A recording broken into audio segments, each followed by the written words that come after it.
நடிகர் விஜய் சமீபத்தில் தன்னுடைய கட்சியின் அறிக்கை ஒன்றினை வெளியிட்டிருந்தார். அதில் விஜய் வெளியிட்ட கருத்துக்கள் குறிப்பாக 2026ஆம் ஆண்டு தேர்தலில் திமுகவிற்கும் தவேகாவிற்கும் இடையேதான் போட்டி இருக்கும் என்ற கூற்றுக்கு பாஜகவிலிருந்து எதிர்மறையான கருத்துக்கள் வெளியாகியுள்ளன.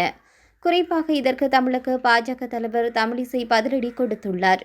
விஜயின் அரசியல் பிரவேசத்தையும் அவருடைய கருத்துக்களையும் கடுமையாக விமர்சித்த தமிழிசை, "தம்பி விஜய் ஜி, நீங்கள் பேசுறது ரொம்ப தப்பு ஜி" என்றார்.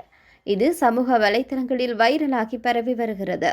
மேலும் இன்னும் அரசியலுக்குள் முழுமையாக நுழையாத நிலையில் இவ்வளவு தைரியமாக ஒரு கட்சியை மட்டும் நம்பி பேசுவது தவறு. தமிழகத்தின் ஜனநாயக வரலாறு யாராலும் மாற்ற முடியாது.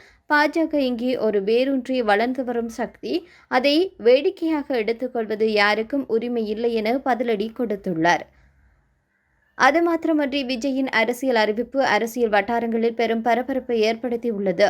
2026ஆம் ஆண்டு சட்டமன்ற தேர்தலுக்கு இன்னும் ஒரு வருடமே இருந்தாலும் தற்பொழுது தேர்தல் கருத்துக்கள் ஆரம்பிக்கப்பட்டுள்ளது. தமிழிசை கூறிய "தம்பி விஜய் ஜி, நீங்கள் பேசுறது ரொம்ப தப்பு ஜி" என்ற வரி தற்போது ட்ரெண்டாக சமூக வலைதளங்களில் பரவி வருகிறது. இது விஜயின் அரசியல் கருத்துக்கு மற்றும் பாஜக எதிர்ப்புக்கு இடையிலான கலகலப்பான பதிலடியாகவே பார்க்கப்படுகிறது.